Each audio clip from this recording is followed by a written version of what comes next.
My goodness.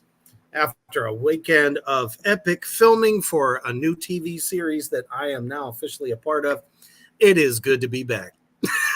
It's good to be back in black, man. Unholy Testicle Tuesdays here on Tracks of the Damned. And what do we got for them, brother?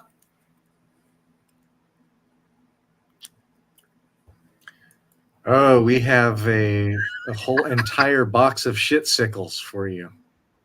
And they are flavored by the 90s worst metal albums of the 1990s. So that is the shit sickle worst flavor. You're going to have a wide variety of flavors.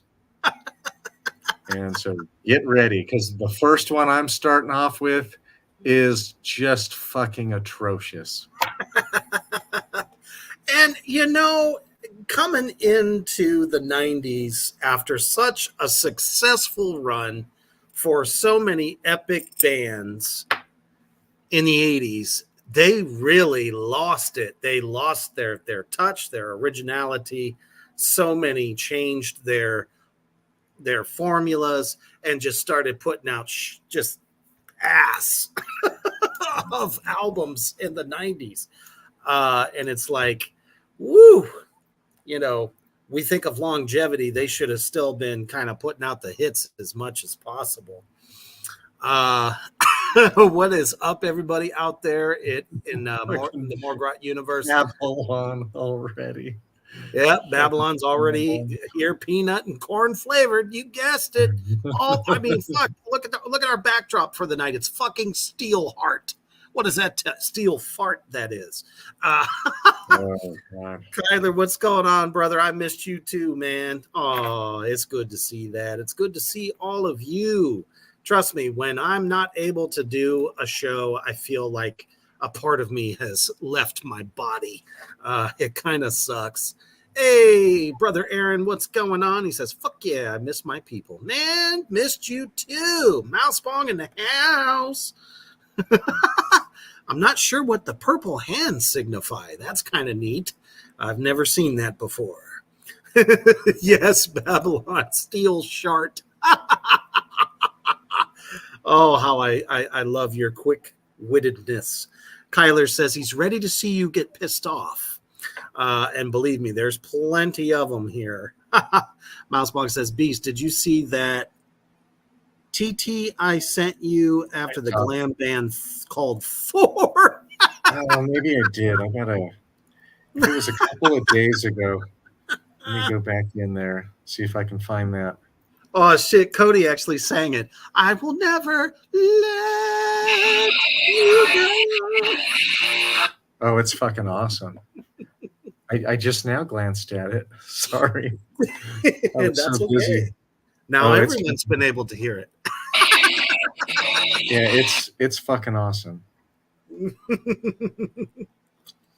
Well, let's kick it off in true epic fashion. What do we got for them? Oh, boy. So you want me to start off? Yes, definitely. But before you do, don't forget, guys, let us know some of your favorite stinkers of the 90s as well. Be perfectly able to stick them in the comments there for us. All right. So this one, my first one, is a band that is such a poser grouping that they put together. And I don't know. Now, I do like Rage Against the Machine, especially Bulls on Parade. And then that entire album's pretty damn good. My hair keeps blowing in my mouth. And I don't have that problem. Maybe my flesh once in a while. And I was not a big fan of Anthrax when they tried to do their rap and rock shit. No. But I did like Cypress Hill when Cypress Hill came out with their Rock Superstar. It was a double album. One side was rap, the other side was kind of rockish metal. It wasn't great. It wasn't brilliant or anything, but it was way better than fucking Body Count with their self-titled album Body Count. And then the first song that they actually do on the song or on the album is Body Count, or that's the first one that comes up on Spotify. It is such repetitive shit. Like a third grader could have written all of the lyrics. It's so dumb, so predictable, and there's all kinds of shit like in between. Like there's tracks that they have in between the songs that are all about, you know, police brutality and, you know, kind of the way Everything they're targeting things everything like that that. rap was already talking about, right? Yeah, and but it was just so poorly done. Horrible shit guitar solos throughout it, and it's like it has like a punk hardcore feel, but really really shitty hardcore punk. Like it is awful. It is like I went back and I listened to like 3 of the songs tonight. That was really really hard. Like it made my skin crawl and it felt like something was coming out of my chest. Mm. It was fucking awful. So Body Count, and especially the song Body Count. Boring and repetitive, unoriginal 1000%. Kyler says, "Oh no, you said body count 3 times. Ice-T gonna appear." You know, Aaron says he should have been wearing the Kangaroo Man makeup from Tank Girl. Yeah, right. This, I mean, you know, when I first heard it, I was a teenager, but it was at first I kind of like didn't mind like the music part of it when I heard a track for the first time, and then Ice-T began to do a poor attempt at yelling, and it lost me right the fuck away. I said, should have stuck to your own game, man. You know, and there's nothing wrong with you know, other artists from other genres that, you know, try to take their stab at trying a different genre. I mean, we never try to discourage, you know, musicians from trying different things, but this was just not a good idea. And I could imagine the chiefing session that they must have had when they told Ice-T, "Oh, you could do a metal album and it would be great." They're probably so fucked up that he took that as a serious thing and put a band together. Damn it. You know, it's not. I mean, look at what Vanilla Ice did when he tried to pretend to be a rapper. I mean, that didn't work out so good. And then he turned around and tried to do a hardcore record. And the record label put so much money in promoting this piece of shit as well. They really, really went all out for this album, and it was awful. I mean, honestly, the only person that I think could have actually pulled off a decent, maybe a hardcore or punkish type of record would be Ice Cube. Now, that dude's voice is pretty good, but then we're talking about Ice-T here. More like Mr. T when he accidentally sat on a cucumber and it went straight up his ass. Well, all of the guitar work sounds like somebody who learned how to play guitar 3 or 4 months before. Yeah. I also have to agree with Aaron here. His acting skills definitely are even better than his rapping skills. I think he had just kind of gotten nabbed up by, you know, record companies out there when hip hop was starting to gain some serious momentum. He was there, right time, you know.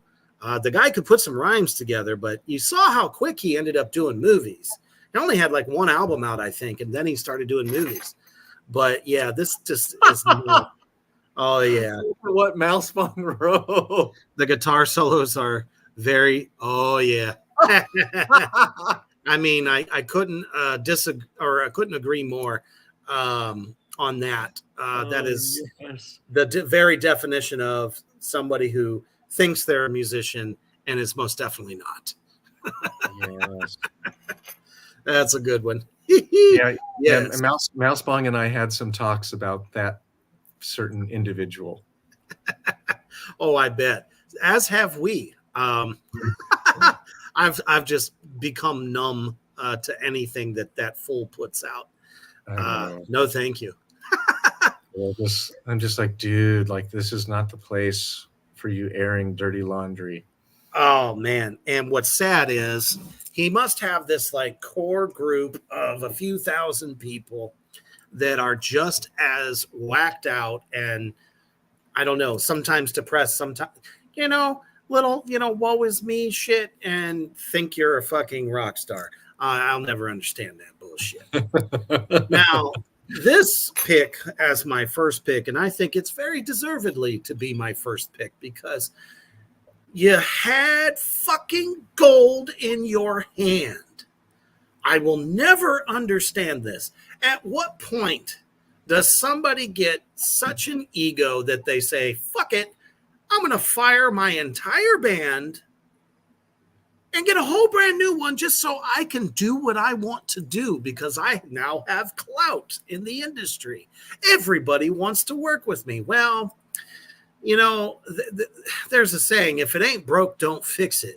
And unfortunately, he wanted to fix it and in a way that he wanted to stay relevant and paying too much attention to industry trends at the time. And industrial is something you either have it in your blood or you don't kind of thing. Only certain bands, Ministry, fucking Nine Inch Nails, bands like that. But when you try to put it into a metal scenario and still think you're bluesy at the same time, you get this 100,000% piece of shit. I'm talking about Danzig 5, Acid Devil.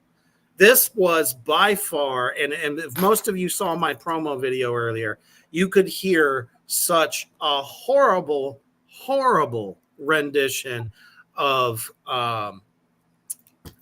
Black Sabbath's Hand of Doom, which was on this record. And it is so fucking bad. Satan absolutely wiped his ass with it on a daily basis, I think for that whole year. Oh, man. Mouseplug says Reaper can't even cringe anymore, just numb. Yep, I'm done cringing at the sheer idiocy that comes out of that individual's mouth on a daily. Cody says this was my first pick also. Yes, it was the oh, what now? Wait a second there, Kyler. He says good old Danzig. No, it's not. That's like saying that this is still good too.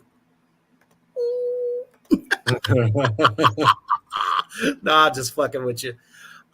Man, you throw your whole band away, the people that helped make you who you are, and you just thought that you knew so much more than them, and you damn near ruined your career in one record. Dum, dum, dum, dum. This, now, the Body Count album is fucking horrendous. But this was probably my most disappointing album that I bought, maybe ever. I was so disappointed by this. Dude, it was just the absolute worst. He thought that he was a Trent Reznor, that he could hang with the big guys that have been doing, industrial since it started. And you think that you can do it? Come on, man. I know he was kind of on in his years there a little bit. He was in his 30s or almost 40, I think, at that time. But it's like, dude, you can't do that. You just can't. And he ruined himself. It was the worst selling tour. And after hearing all the interviews that he gave with his new band, and he just seriously sat there and said, this is the best shit I've ever written. Word for word, the best shit I've ever written. Babylon. Yes, I agree with Babylon on this one. Glenn suckled from Satan's hemorrhoids on that one. Yes, he did. Oh, I love it, Aaron. Danzig is becoming the Steven Seagal of metal. Droopy titties as well. Yes. Kyler says, no, Aaron, we don't need two of them. We're getting a lot of reaction out of Kyler over this. Well, yeah. I mean, we've been traumatizing him for 2 years now. Oh, let's see what next shit salad we got for him. Oh, boy. Oh, let's see. Which one do I want to do next? He's like, let's hop to it. Oh, okay. Yeah, this one is fucking awful. So this is a first wave of black metal band. Oof. And they put out 3 or 4 really important albums right in a row. Mm-hmm. And then some fucking how somebody decided that they were going to get inspired by nu metal. Oh, God. And they also totally forgot how to record their guitars. And they didn't know how to mic their guitars for recording. Oh my gosh. I'm talking about Bathory's Octagon. This is a fucking horrible album. It just looks bad. What the fuck is that on the cover? I know. So the vocals to me are the worst aspect of this. They're like, if you've just got to hear it, the milk's gone spoiled, and then the whole family wants to come. Oh yeah, oh wow. Everybody wants to try out something awful. Well, if you want to try out, I mean, every song is horrible, but the one that I thought just made my skin crawl the most was Resolution Greed. Don't think you're going to hear first wave of black metal Bathory. Sign of the Black Mark? No, not at all. Definitely doesn't sound like it. War metal? Definitely not at all. This kind of reminds me a little bit of when it's even worse. Slayer had a really bad album that might come up tonight, and this is worse than that. The influence of nu metal on it, and just the vocals are just awful. And just when you guys go and listen to the way they recorded the guitars, fucking awful. Aaron says his nipples make us weep. Yep. I mean, nipple hurt around the world, Yeah, definitely. We saw that was one of the things that everybody out in the Morgrat universe is really going to kind of get from our list here tonight. Is there's a lot of bands that tried their hand at being like the nu metal guys, and it's kind of like I could hear it now. The agent said, "This is what's going. This is what the kids are listening to today. You better try to write some songs that are similar." It's like, I would have fired them in a heartbeat if they said that. That's not even good advice. Man, it almost killed a few bands completely. And actually, I want to start with one that is actually a nu metal band from that time that had promise, but there it is. Really had some promise. The first record was really good. They were debuted on Ozfest, which really kind of gave them their cred. It's a band that was kind of like hardcore, a bit mixed with just, I don't know what you would call it, just like good fucking metal. But it had a harder edge to it, especially with Dez's vocals before Devil Driver. I mean, he was a very charismatic frontman, as well as, I mean, the guitar was not anything super sonically good to be honest, but I could get with this when I first heard it. But, Cold Chamber had a great first record. It was very intense, very aggressive. And unfortunately, for their next effort, we got this piece of shit. Oh my God. Even the album cover. I knew the moment that I saw this album cover that this was going to be the end of this thing. Just the end. You cover Peter Gabriel's fucking Shock the Monkey. Oh, fuck. What does Shock the Monkey have to do with the street? Nothing. That's what made you famous. You were talking about your life experiences and all the fucked up shit in California. Wait, Shock the Monkey. I was so pissed off. I took that fucking CD. I was going about 70 miles an hour down the highway, threw it straight out the fucking window, watched it bounce and roll. That thing was so fucking terrible. I said, I cannot believe I gave them my money. Yeah. Oh. Fucking awful. Yeah, that and people defend the new metal bands. Come on. That was terrible. Back then, a lot of the time we didn't have a chance to review an album. Sometimes they would have like maybe 5 featured CDs in this little booth, and you could go hit the buttons and put somebody's ear oil and face oil and have it touch your ears and then listen to it. Good old Virgin stores. Yep. That's actually how I got into Bjork's Homogenic, because I saw that album cover and I was like, what the fuck is that? That's fucking weird. I have to listen to this. And then I listened to it, fucking loved it. And then when Radiohead's Kid A came out, I remember listening to it, but I didn't want everybody's head oil on my face, so I would like hold them out so I couldn't hear them real well. That's what most people did, to be perfectly honest. I used to watch them. There used to be a something called in the mall. It was like CD warehouse or something. It was like a blue logo.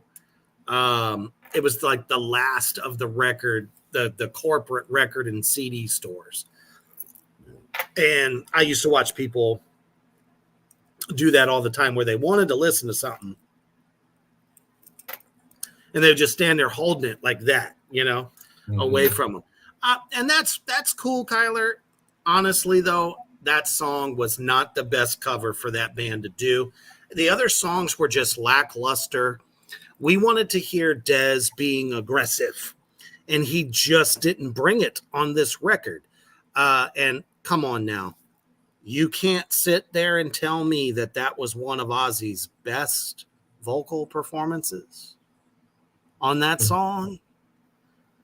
He sounded like he was gargling dicks in his throat. Come on. It was terrible. And I love Ozzy. Aaron says, I've done that before in a car, but it was never my CDs. Laughing my ass off. You will have to excuse me. I'm drinking and smoking. Hey, as long as you're having a good night, brother, that's all I fucking care about. Mousebong says, I'm out of Jaeger. Sad Mousy. Mousebong left us an album up top that is one that I revisited today. Ooh. It's Testament the Ritual. Oh, yeah, that was definitely not one of the better efforts. Yeah, it was like overproduced, denutted. And they really focused on having Chuck Billy sing a lot, as much as he could. And I saw them on this tour, and it didn't have the energy of he wasn't aggressive. The 3 first albums at all. Yeah, it was much more of a pretty album. And yep, I didn't buy another CD from them for quite a while after that. Yeah, they had to redeem themselves, even with me. It was kind of like, this isn't Testament. This is baby Testament. Yeah. Then Mousebong piggybacks onto that and says the one before the Ritual sucked too. I forget the name. It was Souls of Black. Yeah. Souls of Black was an album that they rushed into, and Sadly. it sucks. On the title track, he says "Souls of Black" so many fucking times. That to me, that is a key signature problem when they just repeat the chorus, the same word or phrase over and over and over again. They're out of creativity, Yes. and this is a shit sickle. By the way, good evening, sir, to Achilles. We love you. All right, Achilles. Oh boy, so I guess I'm up for another one now. Oh yeah, I already looked it up. So my next one, this is a difficult. Well, it's not difficult. I'm gonna come straight out. So I love the Dehumanizer album with Ronnie James Dio. I didn't even know that Dio wasn't in the band again, and boy, here we go. I thought the album cover looked okay, kind of looked like a comic book Reaper. I thought, oh, this might be okay. And then I listened to it and I remembered how much I really disliked Tony Martin as a vocalist for Sabbath. Now, the first track, The Illusion of Power, Tony makes it really fucking doomy and really, really dark. Tony Iommi does. But then Tony Martin comes in with his fucking vocals. And I'm sorry, it does not work at all. I could barely get through this CD one time. I remember I tried again. I got to like 2 songs. I was like, nope, done. That thing went back and got me like $1.40 when I returned it to the CD exchange store. This was not, by any stretch of the imagination, a good record. There were a couple of Tony Martin records that I actually didn't mind. That being Tear and The Headless Cross. I felt that those albums, it had Cozy Powell on drums. I love fucking Cozy Powell. I believe it was Wakeman was still with them. It was good stuff. But this album should have been forbidden. Damn it. It wasn't Sabbath. At this point, it was kind of like a bad throwback to not even, I can't even say glam, more like a Bon Jovi record. And to say that about the almighty Sabbath, well, listen to it for yourself. And it wasn't until, I don't know if Cross Purposes came before Forbidden or after. It might have been the last one. Cross Purposes was a halfway decent record. They actually toured and was successful. It also helped that they brought Motorhead with them. But anyway, much better record. Forbidden was a stink fest. It's like, why'd you even do it? Mm-hmm. Right? Lizzie says, I like the album cover. Looks like a 16-bit RPG. Yeah, kind of. It definitely was kind of fun. Looked decadent, And unfortunately, what you got was just not very good. Not very good at all. Excellent pick. Oh, my goodness. Forbidden was on my list for sure. One of the first records I thought of.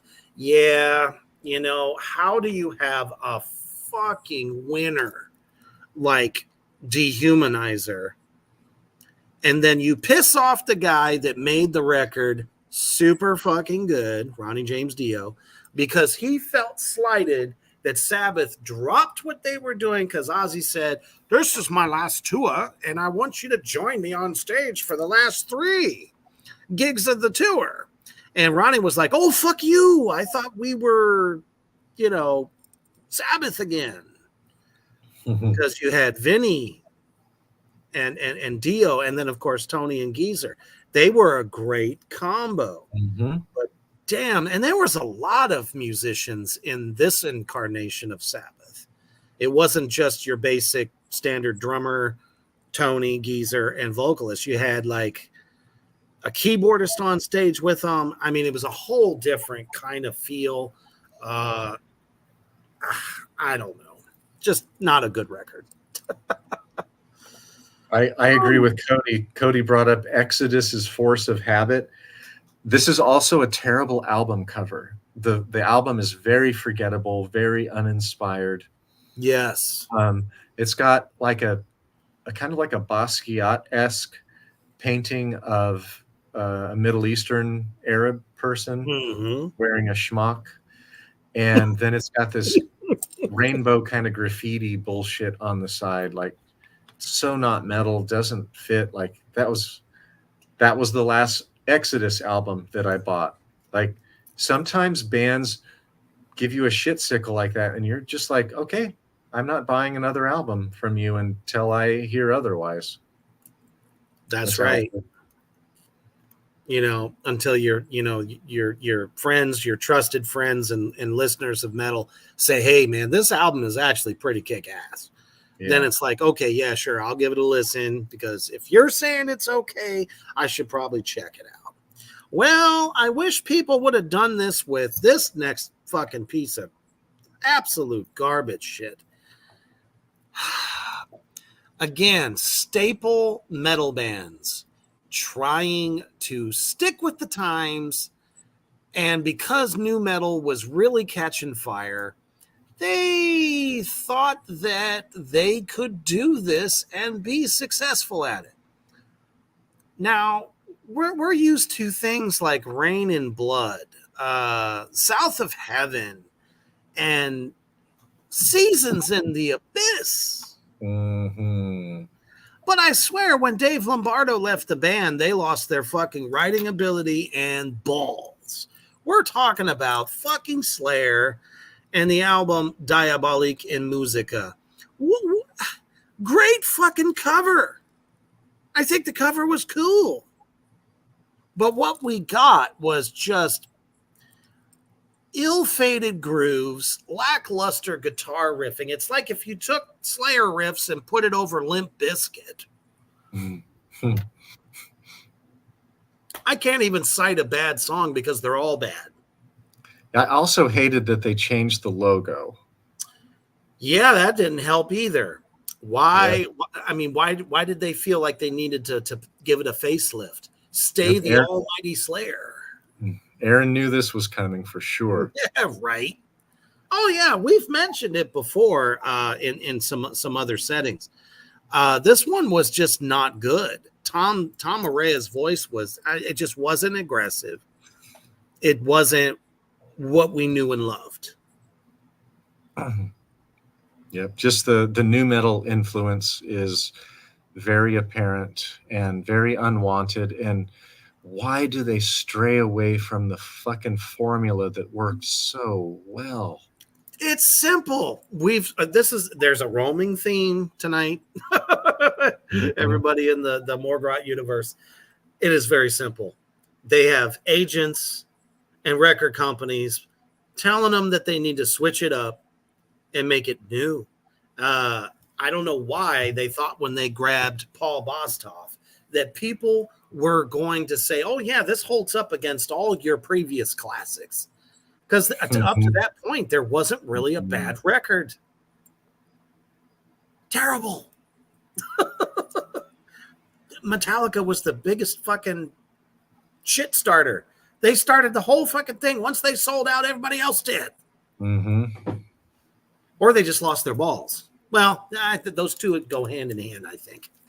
Well, you see, Motley Crue, as we spoke last week, they fucking sucked. And guess who produced one of their biggest albums right before Metallica was produced? Bob High Ponytail Suck a Bag of. That's because they took Metallica from a pretty decent earning band. They were hard workers, great loyal following, and said, this is what you need to do if you want to be a multi-millionaire. That happened, and all these other metal bands were like, oh shit, we want to do that too. Can we do that? And look what happens. Oh, I don't even want to talk about what was it, Generation Swine by Motley Crue. Oh, good gosh. They threw industrial fucking weird shit in that too. And it's like, what What does that have to do with your music? Nothing. Oh, Babylon says the Suits were just looking at the metrics and fucked a bunch of bands. They really did, because all the bands were like, well, shit, we don't want to get dropped. We don't want to, stop going out on the road and shit. So we might as well do what they say. I mean, there's a big argument, and I've seen it in a bunch of subreddits throughout the day today. On this very topic, a lot of people say the 90s was the worst era for metal. But at the same time, you had the rise of Pantera, Korn, a very good Marilyn Manson at the time, Slipknot, when they had Morbid Angel, awesome. Incantation, Death was killing it. Cannibal Corpse was improving. They were killing it too. The second Obituary. Yep, Fucking so hell. The list goes on and on. So what was their excuse? They were underground and kept it underground. I don't know. Aaron says the high iron in his blood is about as metal as Vince gets. Yeah. Oh, yeah. That's right, Cody. Early Cradle of Filth. There were some excellent goddamn records that came out of them in the 90s. That's for damn sure. All right. My next album is a band that I fucking love, and because we keep talking about industrial, we have to go with this band, because I think it just kind of it segues straight into it. It really does. When Godflesh came out with not Slave State, Street Cleaner, I was so fucking excited. The atmosphere on that fucking album, it's so dark. He has kind of death metal kind of growls on it. It was very different. Nobody sounded like them. And then Pitch Shifter came and pretty much tried to copy them. And then the first album by Fear Factory was definitely heavily influenced by Godflesh's Street Cleaner. And oh my gosh, when they came out with Godflesh came out with Slave State, I was super disappointed. And what a dumb album cover. You could see that it was going to be a bad record from the look on her face. Yeah. She's like, I can't stop the diarrhea. So what happened is, like, if you listen to Street Cleaner sounds like it was actually done with like a real drum kit. This one definitely was not done with a real drum kit. And it sounds like he was pushing the kick on it. And it's so cheesy. And in the mix, the kick, the artificial sounding kick is so fucking prominent throughout the entire album. There's a lot of bands that did that. And because of that, the guitars are way in the back. The vocals are in the back. The secondary eerie kind of guitar that Justin Broderick does was kind of in the back, and you couldn't hear it. This is an album that needs to be reproduced. It's not terrible, but I would want to go in with a real fucking drummer and have a real drummer fucking play this album. Well, and bring the fucking riffs up. Yeah. It's very vocals are important too, but it's kind of hard to have a kick-ass record if you can't hear its parts, working together. It's like that drum, the kick drum is so distracting throughout. Mm-hmm. Like it's so far in your face, and it's really basic. Like there's nothing clever about it at all. Was it ticky? No, not really ticky. It just sounds artificial, like the old rap albums from the 80s that were using drum machines, like using an 808 bass. Gosh. Yeah, sounds real cheap. Unfortunately, that was pretty popular during the 90s. Yeah, it doesn't have the atmosphere that was very creepy, dark, and like you were into the depths of despair, like you had through Street Cleaner. Absolutely. I love Lizzie's. I love Lizzie's comment a little bit further back. She said, the 90s broke and birthed a lot of shit. Weird decade, that one. Mhm. And then Cody turned around and said, hey, it birthed me. Hoofbeast said, or Babylon said, Hoofbeast beat me to it underground, and they probably said, fuck you and your guy liner. Right? Aaron said 90s was such a slut. It kind of was in a lot of fucking ways. Great comment. And the 80s were too, with all the hair metal. The 80s were, that was slut metal as well. That was gang bang metal. That's what that was. It was beyond slut. It's like throw your insert hot dog wherever you feel like it. Aaron says, see, now I want to know people's guilty listening pleasures. We may do that on some occasion. I don't know. Have we ever done that on tracks before? Guilty pleasure. We just talked about it. We've talked about it before, kind of impromptu like this. No, we haven't had. Wait, we may have, but it would have been in the first few that we'd ever done. So that doesn't count. We'll do it again. I think we actually did do it. I probably have it in this book because it's either in this book or my other book because I have most of them in here. I'll have to look later. Oh, Lizzie. I guess she just gave us one. Disco. Yeah. You're fired. Oh, dude. That's the whole reason I put Steel Fart behind us. Babylon says the best metal bands of the 90s was Slaughter, Nelson, and Firehouse. No. Oh, my gosh. That was just mullet central.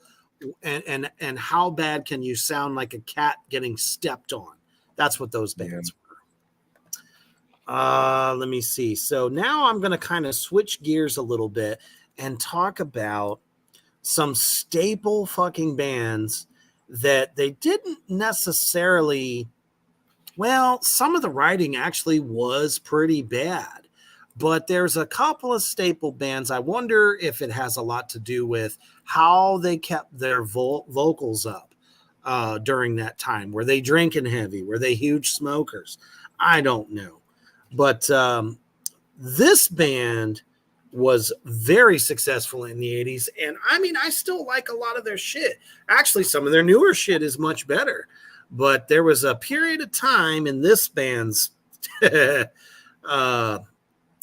in the 90s where, again, I think they were trying to keep up what was going on around them with the youngsters. But unfortunately, dude's voice fucking bit the farm on this. What the hell happened? Did a 300-pound hooker sit on his chest? What the fuck happened here? I'm talking about Overkill, the killing kind. This was terrible. This was, I mean, for a band like Overkill, I that symbol right there, it looks like, you know, a piece of turd or something just dropped from the sky. It smushed the band into the ground.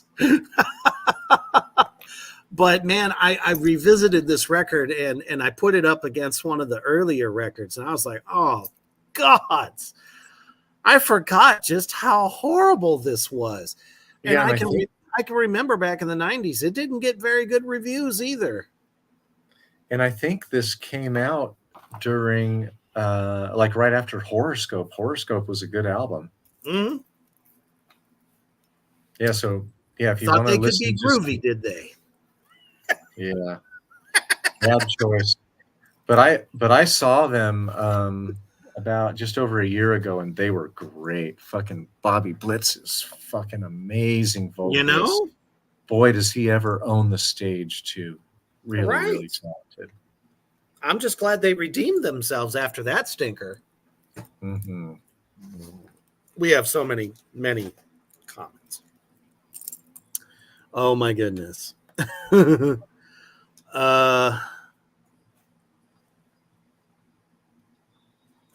Babylon called it panties metal. Lizzie says, I will take my last check and buy ABBA's greatest hits. Good days. That's hilarious.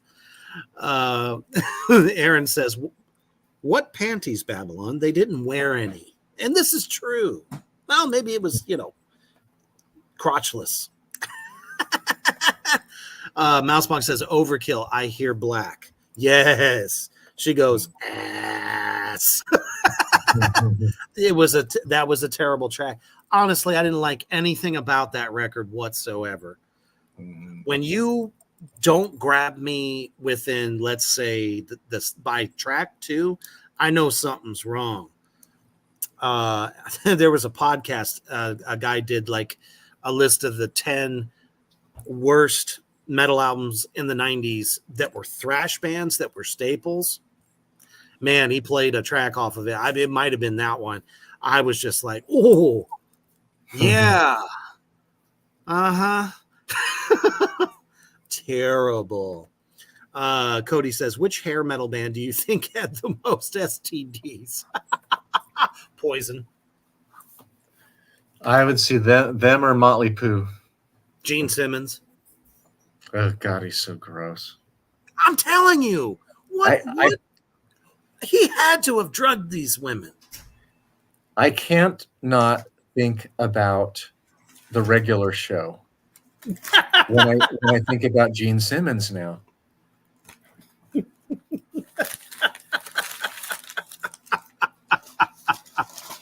Muscle Man. Yeah, Muscle Man. At least Muscle Man was cool. Mm-hmm. He was funny. Aaron asks, ever hear an album you dislike so bad that when you heard it again, it instantly made you mad? Yeah. Mm-hmm. Many times. Starting with Metallica's Black Album. Because we wasted money on these albums. Mm-hmm. No, for me, it wouldn't be the Black Album. It's the one right after that. My goodness. Mm. Oh, is it my turn? Yes, sir. Oh, well, right on cue. Metallica.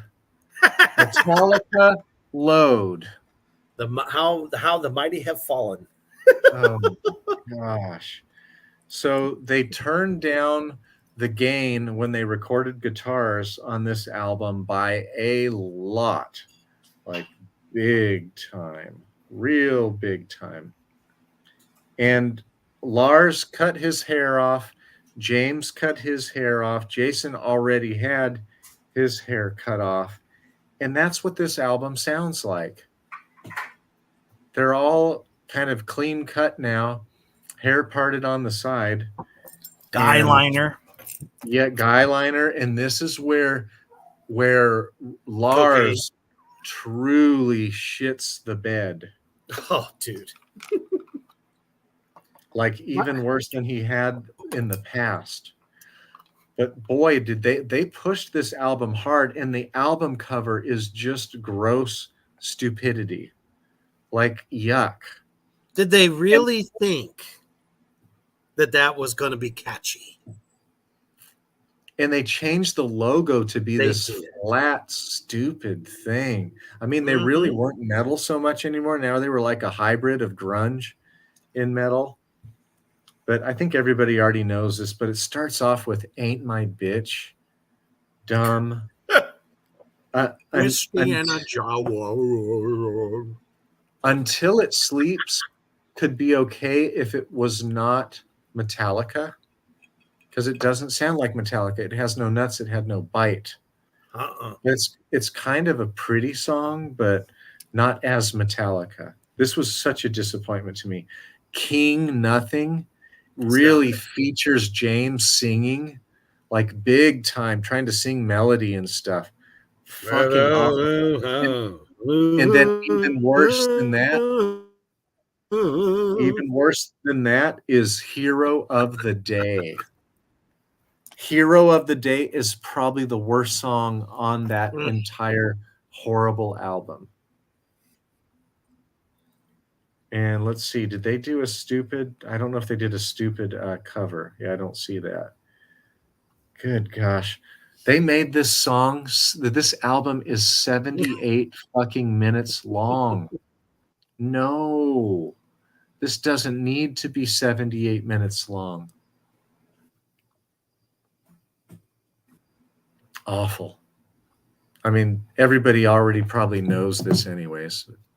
This is where, like, the song Ain't My Bitch, this is that signature awful, pathetic drumming that Lars Ulrich does. And it's all mid-tempo all the way through. Just fucking awful.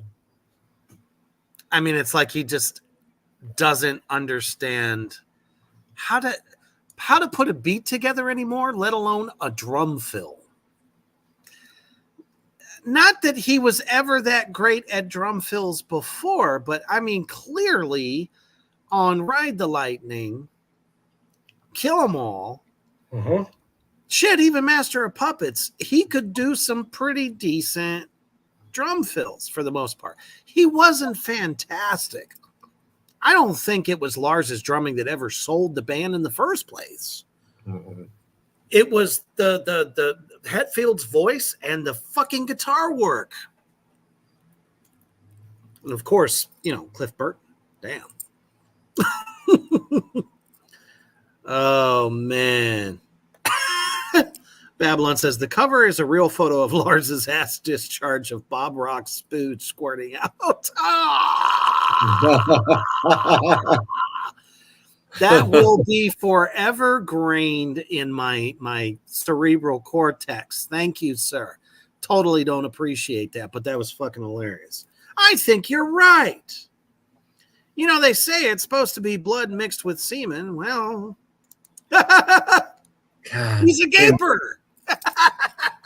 and Lars is always trying to act like the leader of the band in front of the camera too.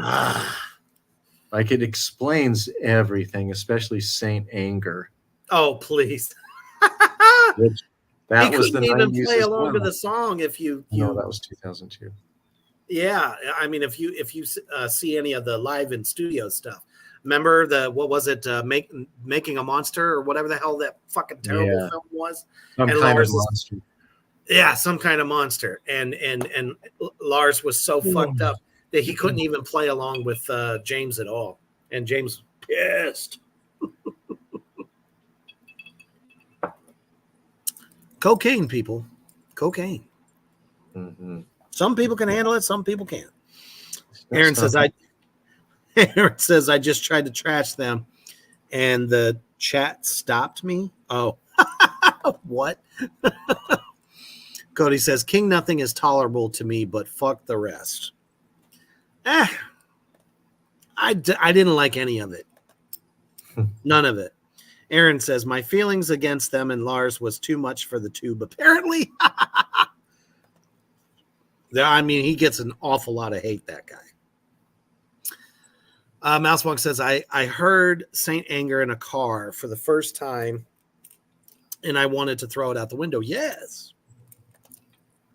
Tell me why that in the list of greatest drummers of all time, Lars comes in at number 85. No. Why is he even on the list? That's my question. Yeah, fuck no. Have you ever heard a new drummer who loves metal ever say, Lars was my hero? Yeah. Nope. He doesn't belong on there.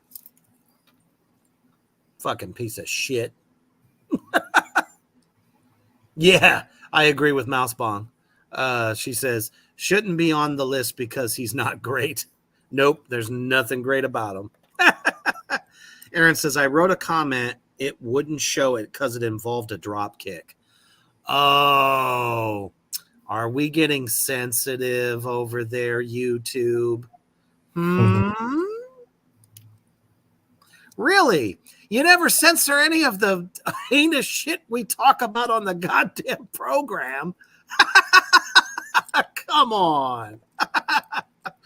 Cody says he needs to be on the list for top dickhead. Yes, I love it. Oh, there's an idea. Oh my God, I never thought about that. Beast, at some point we should do a show based on the top worst dickheads in metal. Oh yeah. That's a great idea. Oh, Mousebox says greatness douche nugget. I love it. Thank you for that wonderful idea. Woo, man, it's going to be hard to follow that one up. My biggest stinker was Danzig 5. Oh, boy, was that ever? Oh my Oh, gosh. yeah. So awful. Well, actually, you know what? This next one I think is very appropriate. Just at the fact of shame the fuck on you. Now, we've talked about this band many, many times, even so far as to say, when you think of the big four, you should think of this band. And it was a two-parter about bad vocals, just really, really bad vocals. Don't know if, again, took a too many bottles to the head or some serious, maybe blowjobs too many. I don't know. But in this case, this staple thrash band really kind of shit the bed with this particular record. And damn it, every time I look at the front cover, I just go, what could you guys have been doing to think that this was a good fucking album cover? They've given us a lot of really, really good albums. I'm talking about this one was Creator, Renewal. Look at that cover alone. I'm not even sure what I'm looking at. Is the praying mantis, trying to bite the dude's head off? What's happening here? I don't know. Maybe it's because dude ain't got no throat no more. Because in classic fucking thrash, vocals tend to follow the guitar riffs. Well, in this case, it sounds like I'm sitting here going, dude, whoa. Wait a minute. What happened there? And then there's been a slew of better Creator records. But this one was just not good. Nothing too far to take away from the music other than I feel like the production value was really shitty on this one. Yeah. This is the album that followed Coma of Souls, which was really, really good. Right. They thought they were on the cutting edge, kind of like some idiot in what was it, Switzerland, that told Celtic Frost that Cold Lake was going to be a great idea. It's kind of a similar thing. Somebody told him to change. The change is coming, and you might as well change with it. There's still always going to be that core in metal fans that don't want to see any of the bands change for the worst, let alone compromise what made them awesome in the first place. Right. Cody says, yeah, I love Creator, but there's some serious acid hits or something going on there. Yes. I fucking love Creator too. It actually pains me to even bring it up, but damn it. After I saw it in a subreddit, I said, let me go back. Let me go back and check the record, because some albums have gotten hate, I think, unjustly. But in this case, I got to say, it was definitely not a strong effort for them. Lizzie, did somebody say acid hits? Oh, no. Babylon, yes. Lars is a circumcision gone wrong. Yep, Cody, absolutely, man. Coma of Souls is fucking amazing. Yes. Okay, we can't get enough of Lars here. Lars looks like he would have worn one of those rainbow caps with the propeller on top as a kid. Yes! especially when Oh. suddenly he fucking frosted his hair and became a blonde.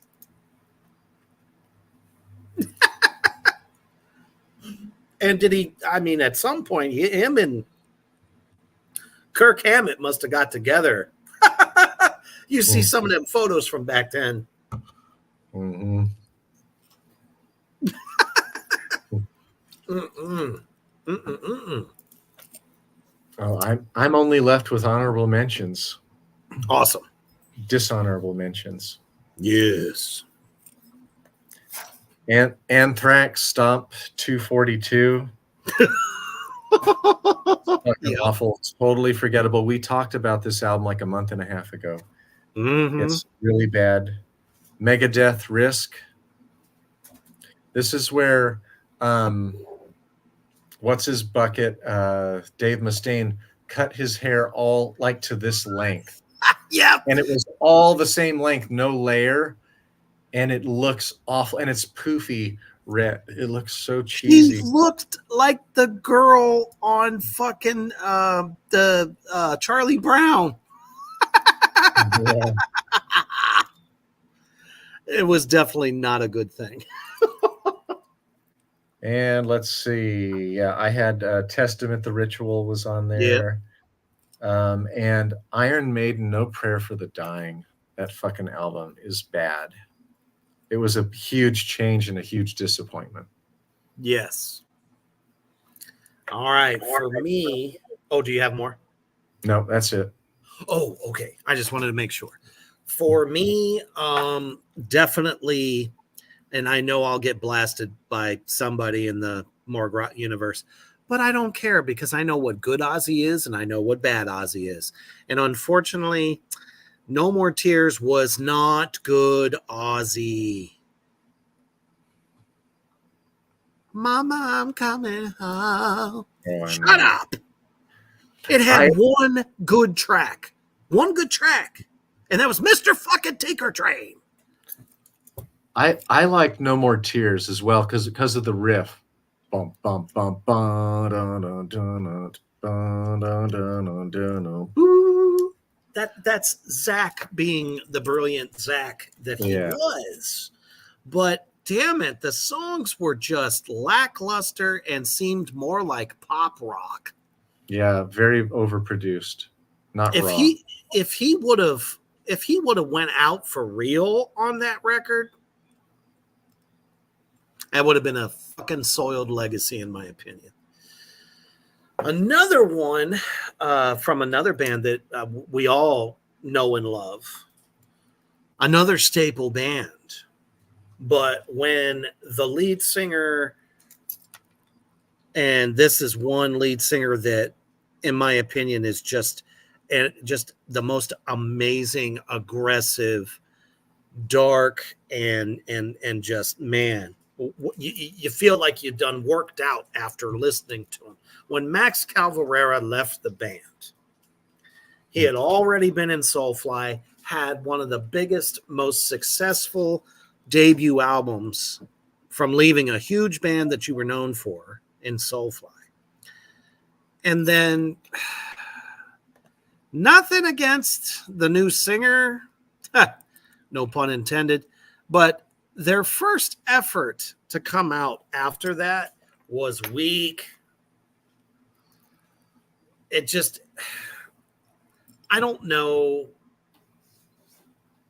It's probably not even the singer's fault. I can't necessarily say that because, their vocalist is not a bad one. He ain't no Max Cavalera, though. And the fact that Igor was still there couldn't save it, in my opinion. It just wasn't Sepultura. It just really wasn't. So that's why that's one of probably the least selling albums they ever did. As time went on, they did some more touring, blah, blah, blah. It's almost like Sepultura became a new band. It just wasn't the same because what Max brought, what Igor brought, that will always be Sepultura.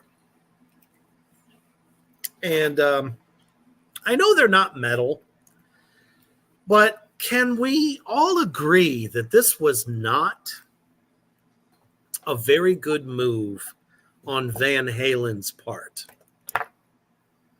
Oh yeah, that was awful. Yeah, I think they had the Extreme, the vocals from Extreme. Exactly. They picked Gary Chabon. Actually, it's Sharon, but I call him Chabon. From Extreme, more than words. You know, that whole fucking chestnut. Jack Black did a better version of that song than Gary Sharon did, let me tell you. It was much more enjoyable. But damn it, no. They were trying to be hip, they were trying to be cool, and he literally lasted one record and bounced his ass out. It was just not a good pairing, and I just had to mention it because it's like that redheaded stepchild in that whole legacy, you know. Well, we forgot to talk about the band that you had on the background. Oh, because that was some awful shit. And Firehouse. Oh, Firehouse and Steelheart. Oh boy, those were awful. And they played them on the radio like crazy. Every time on the hour, every hour, Slaughter, the Flight of the Angels video would be on. They did this all day long, from morning to late at night, playing it. Steelheart had the one hit that they ever had and wore that motherfucker out. Jackal. It's like the new wave of glam that wasn't glam. And it wasn't even a pretty factor. There was nothing pretty about it. It was, at that point, it was just rock, like not even hard rock. There was nothing hard about these guys. But because they had long hair, they quasi fit the metal mode. And I almost wonder if that bastard Ricky Rackman had anything to do with that. He seemed to love those groups. Yeah, boy, they really... Pussycat was also big in the 90s. They really tried to push Jackal. I remember, like, they put a lot of money behind that band. And that band sure as hell did. Flat and boring. So they had two big claims to fame when it comes to Jackal. The lead singer, don't ask me why, made the cover of Playgirl magazine. Why? What were you thinking? And then two, they literally did 200 shows. I think it was in a almost unbelievable amount of time, like two weeks or 4 weeks, something like that. They broke some kind of record. I'm like, okay, so you did that much touring and still got forgotten about? Bands like that were easily dethroned. And laughably, none of their follow-up records, Jackal, Slaughter, Steel Tart, any of these bands, had horrible follow-ups. They were all bad. They didn't even chart. And I have to say thank you to, the grunge era there for knocking a lot of those motherfuckers off the fucking map. And then, of course, Pantera, Type O Negative, and a lot of other much, much better metal acts coming out at the time really kind of picked up where some of our heroes dropped the fuck off. It was, man, we've talked about it so many times. The 90s was it was the era of I'm leaving. We left. We got rid of so-and-so. Shit, that was even the time when Rob Halford was let go, or actually, no, he walked away from Judas Priest at that point and was doing Fight. Oh, and he had that really weird little quasi-goth album. It was just called Halford, I think. Mm-hmm. If you remember that one. He's on the cover with black lipstick, and I'm just like, come on, guy. How are you going to walk away from Priest and think people are going to take you seriously like that?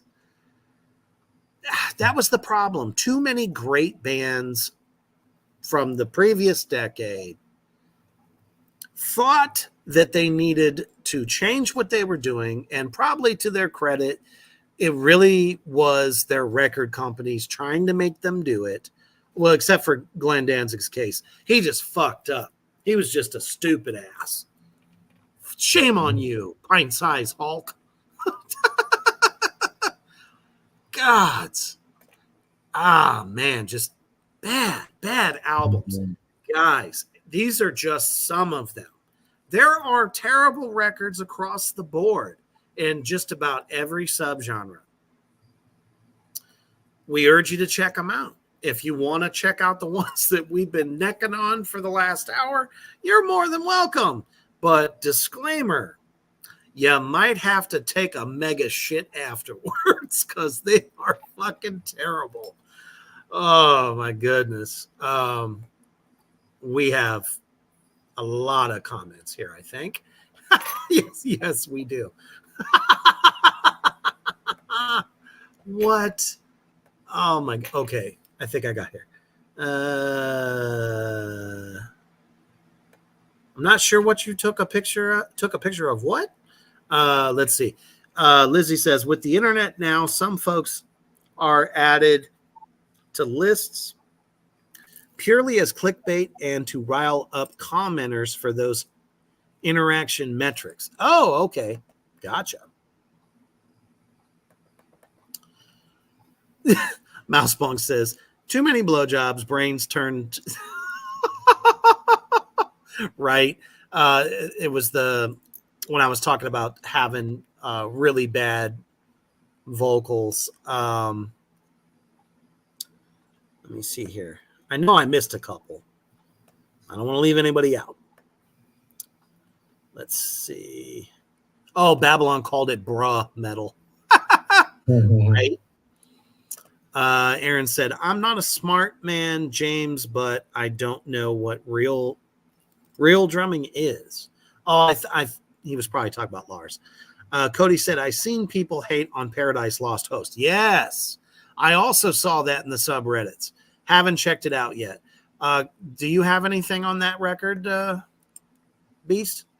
No, for me, it was the album that came out. God, I forget what it was called, but I listened to it like once, tried to listened to it again. I couldn't get through it, and I took it back. I don't remember which one it was. It was the one right after I thought Gothic, and I was just, some people think it's really good, and I was just like, what the fuck? No. I wonder if it was just an era of new fans that might have picked up on it. Didn't know their previous work. Yeah, Aaron, Back on Earth is one of my favorite Ozzy songs. That was from the Osmosis record that followed. And as a matter of fact, I don't even think it made the cut. It was like a B-side. And it was definitely a very, very good Ozzy song. Loved the video. I had one of my favorite drummers drumming for him on that record, Dean Castronovo. Fucking amazing dude. Let me see. Did we miss anybody? Babylon said, more than turds is all I need to just to relive my bowels, and dude wipes weren't invented yet. He also went on to call it Southern Glam. Cody said, I never jacked my lumber baby till my chain saw you. Oh, hell. Your guys' comments have been over the top, as always. Fucking fantastic. But yeah, definitely, guys, take a look at that decade. There's so much there, honestly, that was really, really fucking amazeballs. But at the same token, there was just as many awful, terrible releases. So yeah, we dare you. We double dog dare you. Just to let you know, this coming Thursday, I have a fantastic new interview for Reapers Underground as part of the Halloween horror series that I'm doing, as I've done every October. I'm going to have a young man by the name of Hunter, and his last name is escaping me at the moment, but he was just in Return of the Corn Zombies. This guy is on fire. He's lighting up the indie horror scene. So most def, check in for that this Thursday. And then we're looking at Sunday, Sinful Sunday at that, for the goddamn program. And we will most definitely have, we've got so much material right now.